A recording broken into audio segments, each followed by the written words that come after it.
This thing on? Hello? Hello? What's up? I think this thing is on. I have some new equipment here.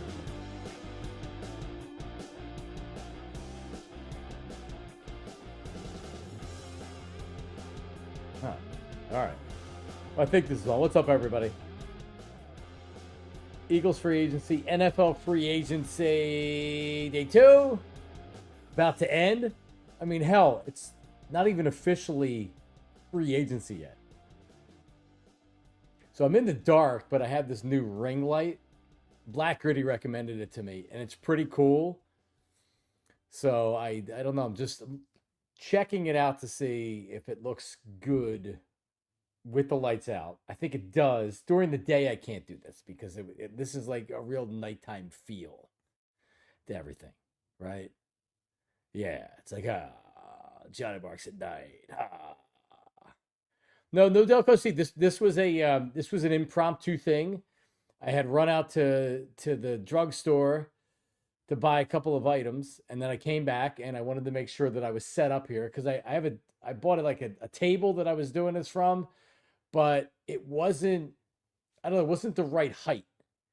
I felt very uncomfortable. So here I can look into the camera, I can look down at my computer, and like it doesn't feel awkward. I was trying to find the camera angle. Now I have to set this up in back of me to where there's like a back setup. But I wanted to try out this. I got a new camera, got this ring light, which is really cool. So it looks pretty good. So what's up, everybody?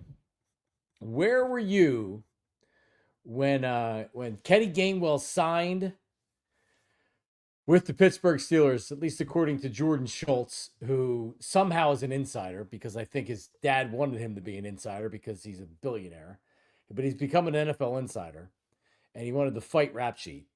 So he had Slay. He must have somebody on the inside of Pittsburgh. So he had Slay signing with Pittsburgh, and now he has Kenny Gainwell going to Pittsburgh. Or maybe it's the same agent. I don't know. But my hands are fading. I don't know. Yeah, so Gainwell goes. I'd be curious to see how much money he's getting. I could imagine it's any more than like $2 million, if that, right? Like, who's paying Kenny Gainwell a big contract? Let me see if this is, if anything's out there right now. But like, to me, and listen, I mean, I think that, I think Kenny Gainwell's fine. I wasn't a Kenny Gainwell hater like a lot of people out there. But like, he was fine. I'm not saying that I was looking forward to him coming in the game when Saquon Barkley went out, but like, for the most part, he was good. Kenny Gainwell was fine. I'm not, like, they drafted Will Shipley pretty high in the draft last year. So if they believe in him, they should keep him. So the big story of the day is CJGJ traded.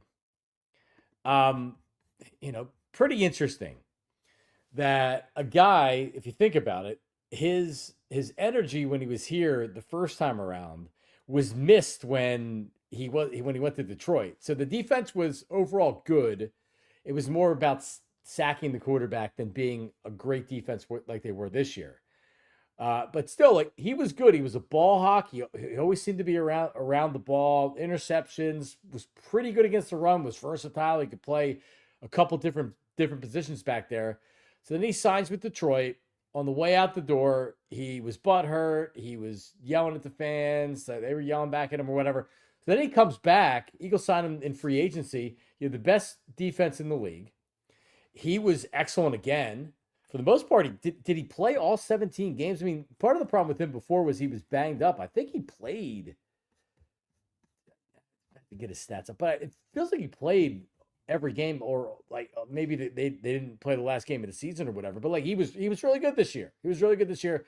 A couple memorable plays that he made against the run, big stops, versatile player. Like brings a lot of energy. He has a certain swagger about him that I think is beneficial on the football field. But Eagles decided to trade him today. And they didn't trade him for a bucket of sand. They traded him for a former first round draft pick, an offensive lineman, and also a draft pick, later draft pick. Like forget about the draft picks for a second. And then after the trade came out, then all the reporters pretty much got the same information. So it feels like the Eagles are putting this out there that it wasn't anything against CJGJ.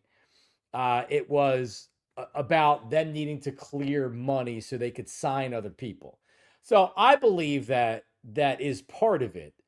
But you're crazy if you don't think that there wasn't something that was going on in the locker room, or he wanted a new contract after they won a Super Bowl. He felt like he was underpaid. Slay said what he said about Reed Blankenship, and CJGJ had a conniption, and it was pretty clear that there was friction among Darius Slay and Chauncey Gardner-Johnson. Regardless of it all, like, here's the reality. Unless there's another move that's coming, which is very possible, right? Trey Hendrickson is on the market, and you hear rumors that Howie's maybe working on something, and specifically some moves in the margin to try to make that happen. So if you want to get a guy like that, it's going to make $30 million a year, then you're definitely going to have to not sign Kenny Gainwell for $2 million, not sign Oren Burks for $2.5 million, not sign Isaiah Rodgers for $8 million guaranteed. Much as I say the cap's baloney, it's not 100% baloney. It's like 80% baloney. Can't just sign everybody. So if you can save from CJGJ, all the guys they let leave, then maybe you can make more of a major move. So I wonder if that's not going to happen with a trade tomorrow. It's just something to keep an eye on. It would make more sense if they traded him because they had another move in mind. I mean, other than that, I got to give Howie the benefit of the doubt. And I don't think that he can do just anything. And we have to look the other way and say, nope, they won a Super Bowl. I'm not going to disagree with any moves that he makes. No, I'm not subscribing to that. But I am going to give them the benefit of the doubt in this case, because CJGJ is a stone idiot. And he just is. He's I don't want to call him a clown, but he's got some clownish behavior. The post that he had after the Super Bowl with Travis Kelce and talking about his ex-girlfriend, totally unnecessary. And he's an idiot. He is. He's also a really good football player. Now, if he's causing friction or there's not great chemistry in the locker room because of it, which I think is very fair to question at this point, then that's where I start to look at the team and say, all right, like they know what's going on internally. I have to say I trust them because I do. I trust the Eagles.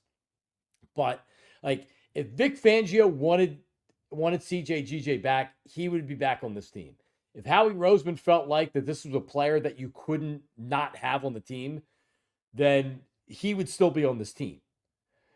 They decided that wasn't the case. And this is after he had a very good season and they won a Super Bowl. So yeah, they're going to have a lot of money issues down the road.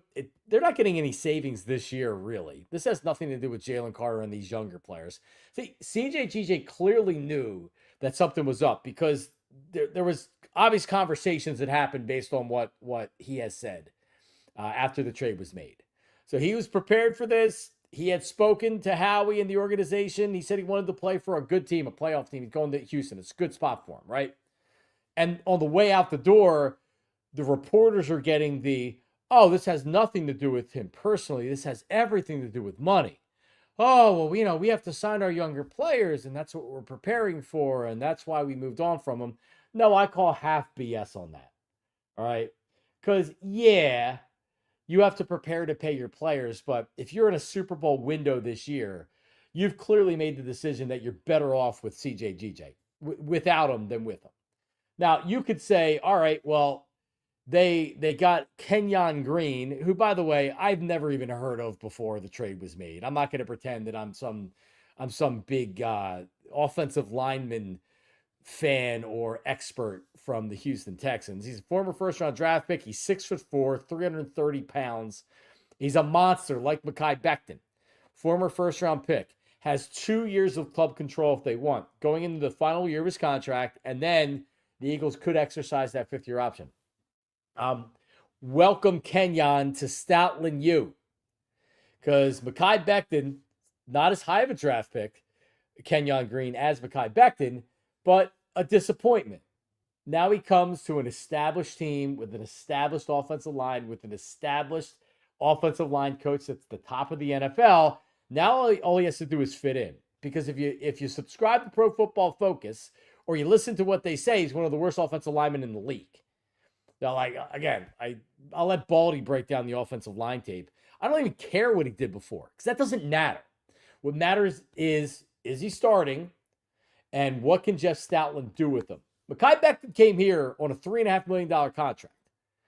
And I had no expectations. You figured he was going to be on the team for depth. Maybe he could be a swing player, play guard, play tackle, whatever. He ends up coming in here, and he's probably going to get paid.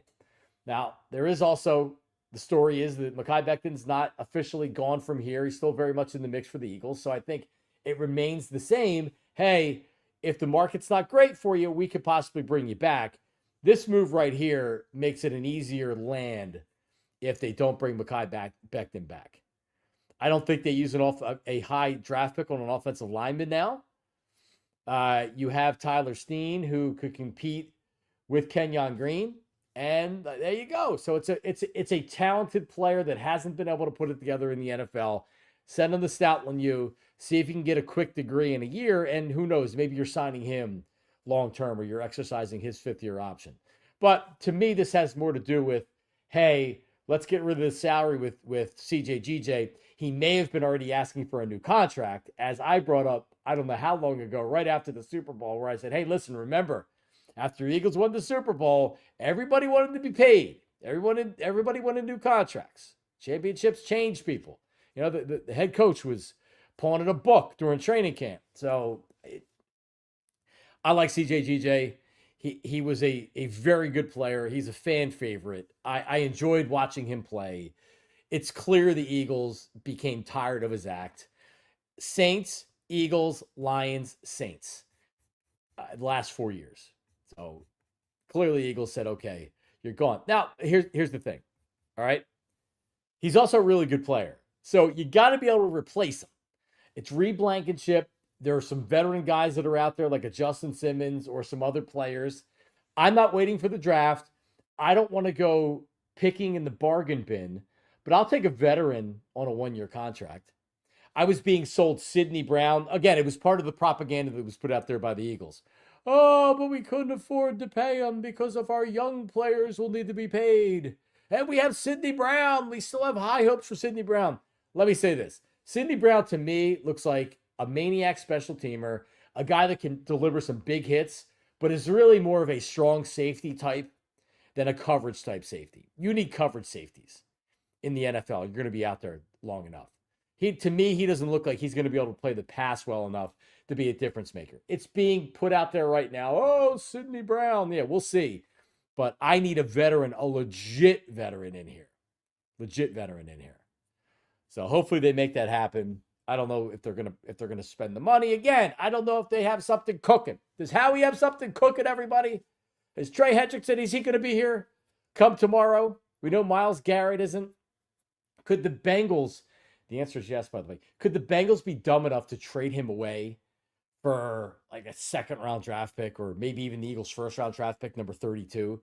They have a real need at defensive end. They have a real need. Now, it sucks that Bryce Huff's making $17 million this year, but he can be a part of the rotation. Nolan Smith, Jalix Hunt.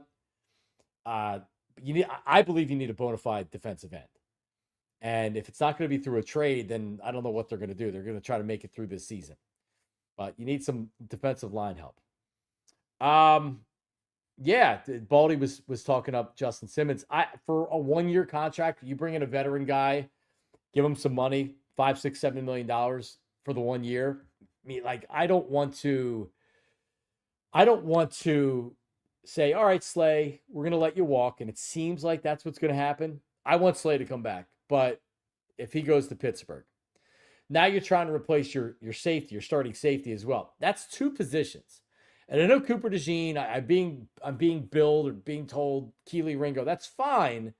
But if we're still in a Super Bowl window, then I don't want to take chances in some of these spots. 1 position in the secondary, okay. 1 position, not 2.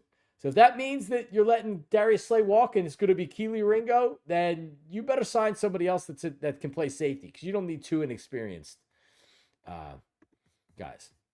And I have producers pull up all the draft picks. You think I have producers? I don't even have a producer.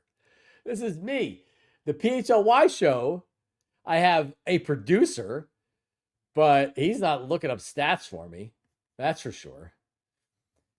Pull up all the draft pick the Eagles have the next 2 years. Well, I can Google it. Eagles draft picks next 2 seasons. All right. Future draft picks. All right. So this is some website. And it still has see, this isn't updated. I'm out. I can't use this. Well, let's just look at what they have now and updated. Let me see. Well, I don't know if they've updated it yet. Hold on. Anthony DeBona had this on Twitter. Let me pull up Anthony, at least for this season. So you're not going to get next season. DeBona, Anthony DeBona. Where is he? Why are we looking at that? Anthony DeBona. There he is.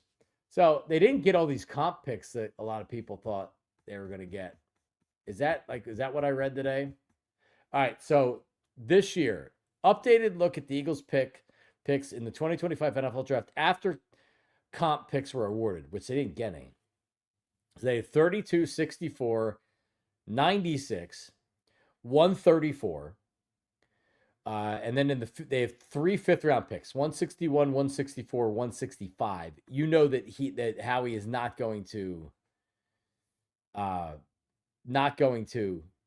get it.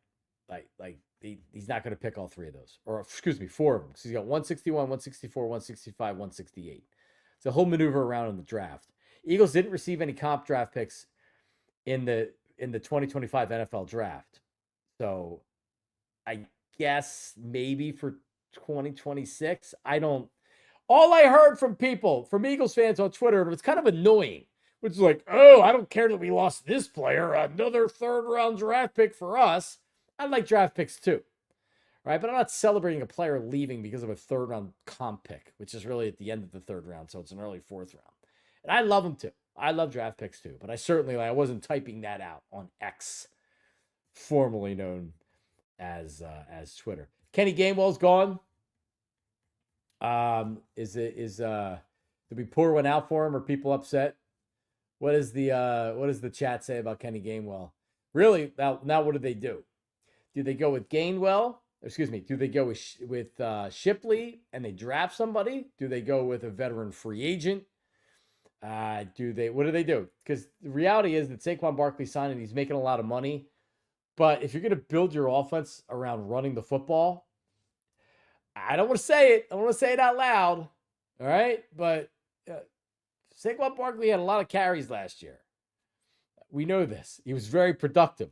Typically, the year after the big carry season, guys aren't the same, or they don't have the same results. It's good. Like if he has 1,500 yards, that's 500 less rushing yards than he had this year. I mean, think about that. That's crazy. It would still be a great year. You do worry about sometimes injuries. It's not about being injury prone. It's about just getting lucky, right? So any player could just have their ankle rolled on because they were at the wrong place at the wrong time. It's another thing if you have soft tissue injuries and things like that. And it's like, no, like these players constantly get this. So Saquon's had ankle injuries. God forbid he has anything serious, but like you almost have to plan that he's going to miss a handful of games. And thankfully, the Eagles had him still pretty fresh in the playoffs, all things considered. They didn't need him to be ultra productive in the Super Bowl, but still. So to me, I'm valuing a backup running back a little bit more than the typical and the average team. Miles Sanders is going to be brought back. Yeah. Don't you need unless Shipley is kind of that third down back? I don't know. Don't you like? I love Raheem Mostert, but he probably is going to want more carries than what the Eagles would be able to offer him or pay him. But I would love a guy that's like, hey, he's 5 carries a game, and when he comes in for those 5 carries, he doesn't mind contact. He is hitting that hole, bam. And if he sees a linebacker, he's going to go head on with him. I need somebody with a little bit of attitude. I just don't know. I don't know who it is. Yeah, I like Mostert. It's almost a way of me saying that I like Mostert. I know he's not coming here to be a number 2 back when Saquon Barkley's your number 1. But I don't know. I don't know what they're going to do at running back. I can't wait to see what Kenny Gainwell makes on this new contract. Did you see this? That Darius Slayton, he signed with he re-signed with the Giants. It's amazing that in part the Giants made the decision to let Saquon Barkley leave because the GM said, "Oh, well, Daniel Jones is making this much money, so he's got to throw it. We can't be running with Saquon Barkley. Like Daniel Jones has to prove or earn his contract." Okay, great. And then he didn't. So instead of taking some of the pressure off of Daniel Jones, who you can't just say, "Hey, go back and throw the ball," and take it away his best offensive weapon in Saquon Barkley. Now Daniel Jones failed. He's gone, and they don't have Saquon Barkley. They just paid Darius Slayton similar money to what Saquon Barkley made with the Eagles, the contract that Saquon Barkley got with the Eagles. You think about that. Darius Slayton, a guy who can't stay healthy. He's an okay player.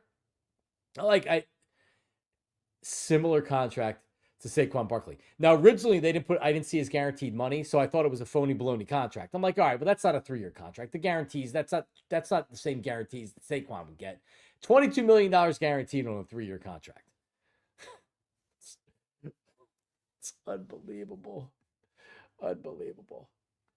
So now they're trying to get Aaron Rodgers, but Aaron Rodgers is probably using them as leverage because he wants to go to the Steelers, and the agent's haggling right now to where if they had Saquon Barkley, you know what? Aaron Rodgers might go to the Giants.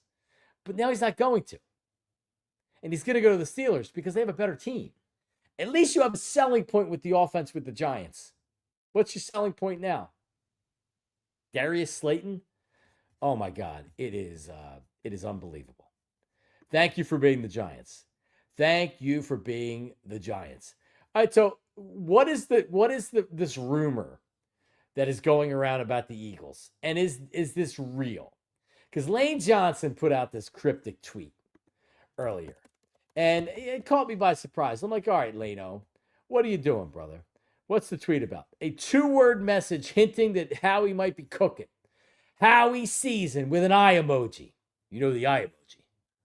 That's serious when you see that, man. Is that just like, or is he knows something's coming up because tomorrow is when you're going to see trades and things become official and everything else. So is this where a big trade happens? Does he have something cooking? Howie Roseman. I sure as hell hope so. Yep, there's the eye emoji right there. Thank you. Love when I see the eye emoji. Nick Chubb. Hey, see, I can't see Nick Chubb and Shipley getting 14 carries a game and Saquon getting 15. I mean, listen, if you can win like that, you want to try to keep him fresh. Now you're gonna feed Saquon, especially after giving him that raise. Feed him. You just hope he's gonna be fresh enough. What else do we have with free agency? I'll just go over everything that's happened so far. Milton Williams, no surprise, ton of money. It's really a 2-year contract.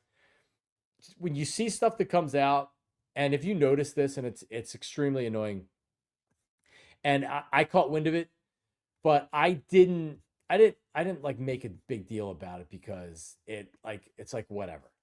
But all the insiders put out, this deal was negotiated by such and such, and gives the agent. And it's like, so hang on a second, Shefty or Rap Sheet.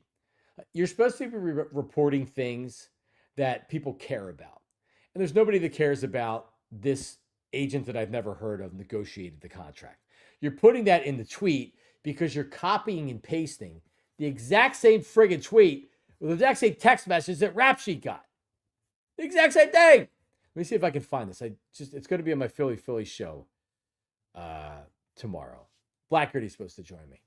That's not it. But it's the exact same tweet.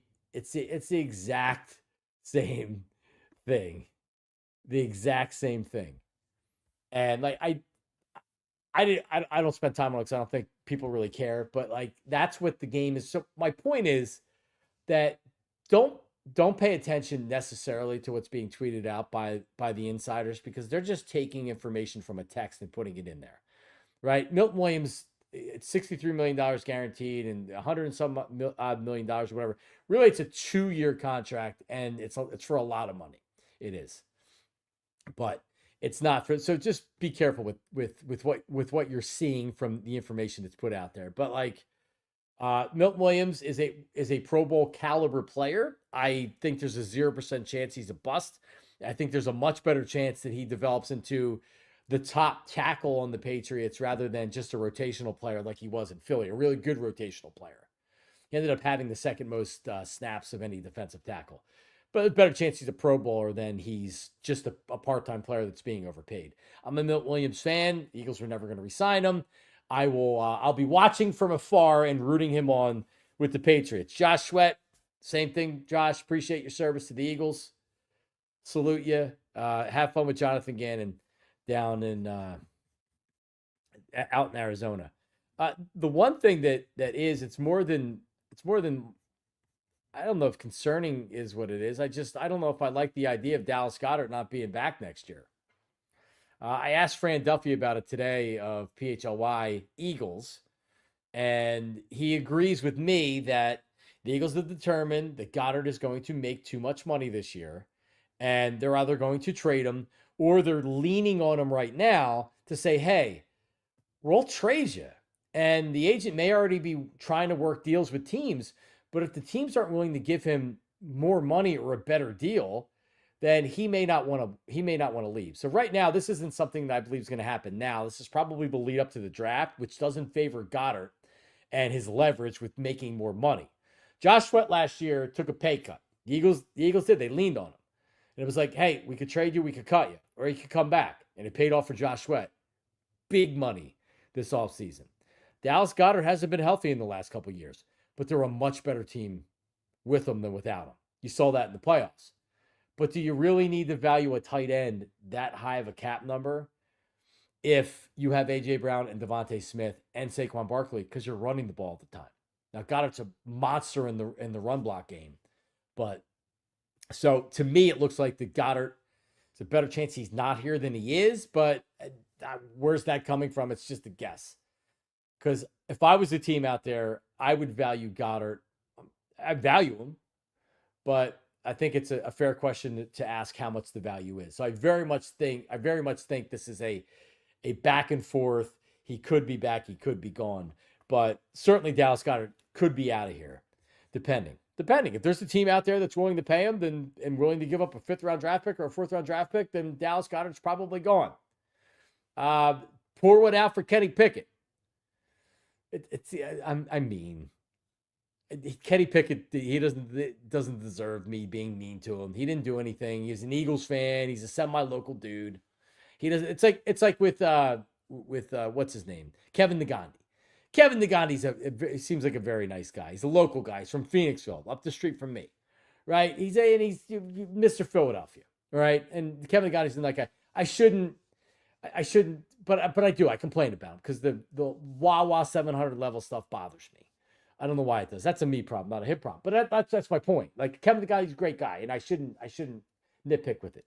But Kenny Pickett, I just couldn't take. He stinks. I don't care what he did on the field. He's terrible. I hated watching him play. Hated him. So he goes to Cleveland. Now I wish him well. I hope he does well in Cleveland. It's really nothing against him. It's just against him as an Eagle. I'm so happy Tanner McKee is now the backup. Makes me feel so much better. And DTR, it's a cool nickname, Dorian Thompson Robinson. When he's on the practice squad of the Eagles this year, we can say DTR. Will he be elevated to be the emergency quarterback of the Eagles? You know DTR's career numbers? 1 touchdown, 10 interceptions. He's an electric athlete. I mean, he's an NFL player. I don't know if he's he's a third string, and a lot of teams don't carry third strings. That's why I say he's a practice squad player. We'll see. What else did I have here? What's his name? Isaiah Rodgers going to the Vikings. Again, this makes more sense if Howie's trying to make something happen this year. This is $8 million guaranteed. So either they didn't value him. $8 million is not a lot of money. Essentially, the Vikings are giving him a 1-year, $8 million contract because it's a slight, like, it's not really a dead cap. Only half of the contract is guaranteed, a little bit over half. So he is now in the mix to be the starting corner. They think he's going to be the starting corner. But they also are saying, like, hey, this is a prove-it deal. Because if you're our starting corner, then we're going to probably rip up the contract and give you something. Not rip it up, but we're going to extend you. Otherwise, you're getting cut. So this is a big deal for Isaiah Rodgers because it's a nice chunk, $8 million guaranteed, but it's also an opportunity to, I think, go into camp being the starter, going to have to earn it, keep it, but being the starter. And either the Eagles didn't see him as that player and they wanted Keely Ringo more, Darius Slay may be coming back, or they don't think much of him. Or they don't think much of him and they're trying to get something done and they've picked Ringo over him. Which is also because Ringo's not costing you any money. There's a lot of tea leaves here that'll have you believing that Howie might be up to something. When you hear nothing going on with Howie, when there's no room, like he gets you. He gets you when there's nothing going on. We've been lulled to sleep. People are complaining. Oh, Howie, what are you doing? I've lost all faith. All right. Lose all faith. Then he comes up and he snatches you. With Hendrickson, who's 17 and a half sacks the last 2 years, 30 years old. I'll be curious to see what happens there. Slay did not sign with Pittsburgh yet. Mike D. That was originally reported by Howling Mad Murdoch, Dwight Schultz or Jordan Schultz, but he still is a, I hate to say property, but he's still employed by the Eagles. The Eagles can cut him or trade him. The thought was they weren't releasing him from his contract until officially until the league starts because they were also trying to get like a conditional draft pick out of Pittsburgh. Doesn't seem like that has happened. So if they cut him and they do a post June 1st cut, then they save money on the cap and all the other stuff. So he probably will be released with the intent of releasing him after June 1st. So he's not officially cut yet, as Tim M says. Now, is that Tim McManus that's chiming in, Tim M, or is that just another Tim M? Yeah, I agree with you, Mike. I mean, Ringo may very well be okay, but is that something you really want to do right now on a Super Bowl team? Unless you're going to draft a corner high, which you could do. But again, then you're relying on drafting the right player, or could they be going out and looking at a veteran after the draft, which is probably what they're thinking. See what happens with the draft, but then there'll be a couple veteran names out there that they can snag as insurance or to compete against Keely Ringo. So that could definitely be the case. That's another Tim M, not Tim McManus. Okay. Well, I never know. Because Tim McManus occasionally will text me, he's watching Philly on PHLY in the morning, and I'll be like, oh, Timmy's watching. All right, this is cool. It makes me feel a little bit more important. The Tim McManus of ESPN. What's that? Went to high school with Gonzo's wife. What's her name? Colleen Wolfe? You went to Happer Horsham, AJ?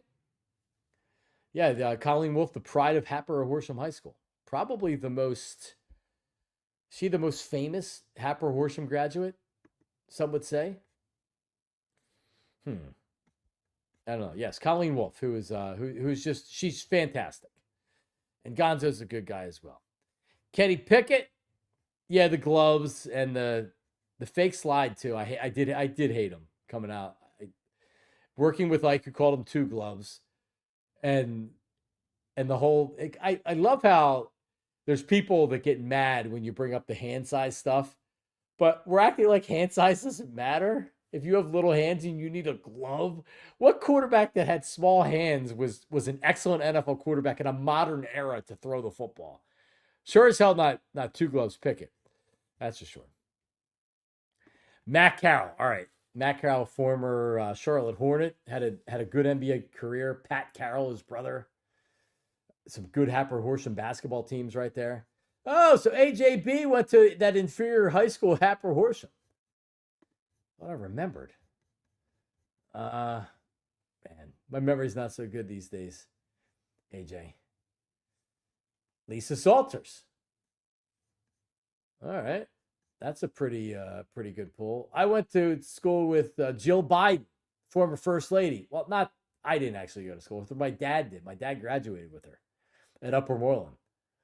True story. You can go back and look at the yearbook, and you can actually I'm sure my dad has it somewhere, but their senior year yearbook you can get online just by Googling it.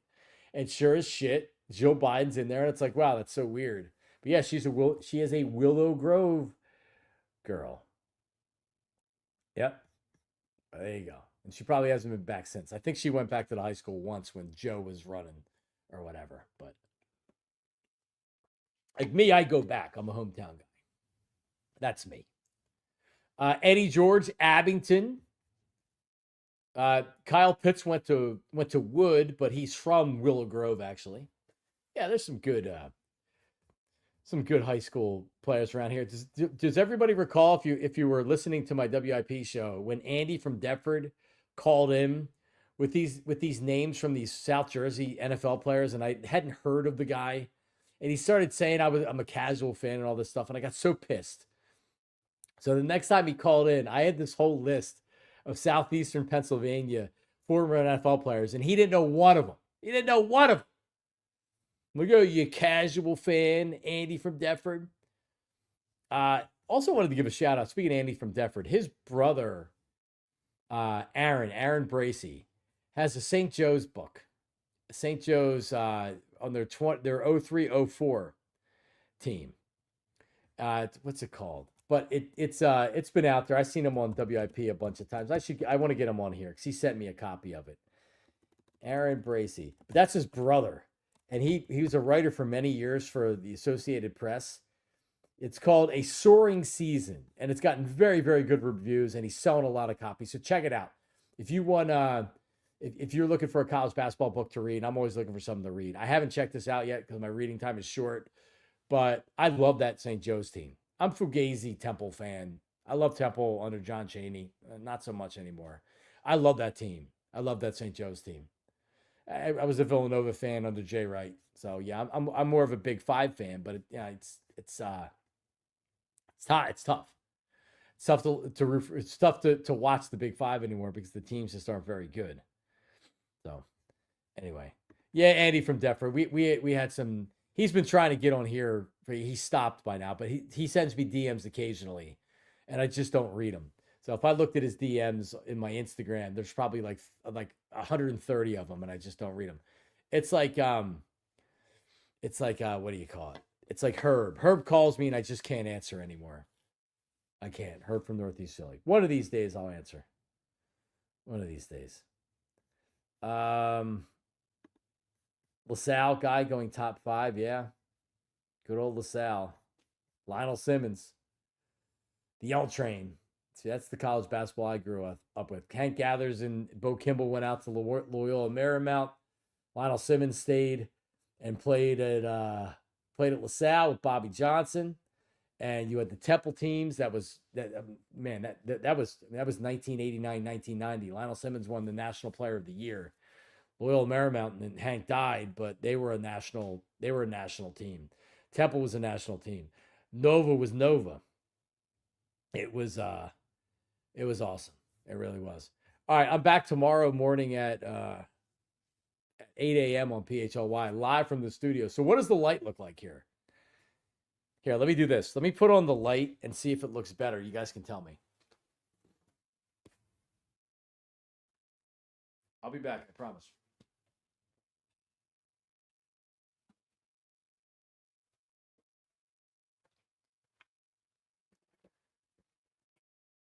So does it look better without? And I gotta go like this. Get my camera to fix. Does it look better with that? With the it looks better with the light off, right? I don't know. Kind of does. Are we doing a Delco Steve Wednesday night giraffe show? We could. I need to get Delco Steve to do his mock draft. I look like a dad in the basement. Oh, thanks, Scott. I appreciate it. Well, answer the questions. Look better with the light on or off. That's what I'm asking. No, I'm not colorblind. All right, whatever. People aren't helping me.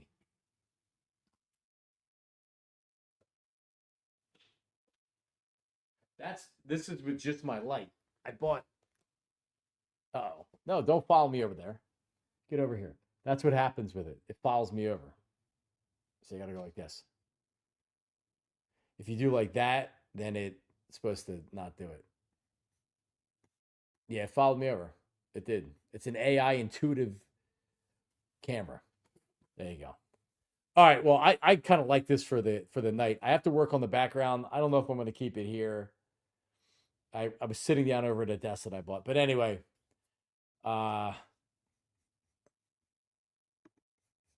correct. Dad in the basement with a neutral background. Well, it's blurred out, but I have a Phillies pennant. I have a couple of other pictures, but I was setting everything up over there. But then, like, I wasn't sitting high enough. I don't know. Whatever. AJ's high. Thank you, AJ. All right. I'll talk to you. Check out my show, Philly with John Marks on PHLY. It's live every morning at 8 a.m. Black Gritty joins me for the entire show tomorrow. That's right. The entire show tomorrow. And follow me. By the way, anybody that's out there listening, drop me a line. Email me. I know Kevin, who was on here earlier, he'll email me from time to time. But email me, John, Jon Marks, Marks Media, @gmail.com, or follow my socials and DM me on there. It's at John Marks Media. Same as you're seeing right there on the screen. There you go. All right. See you, everybody.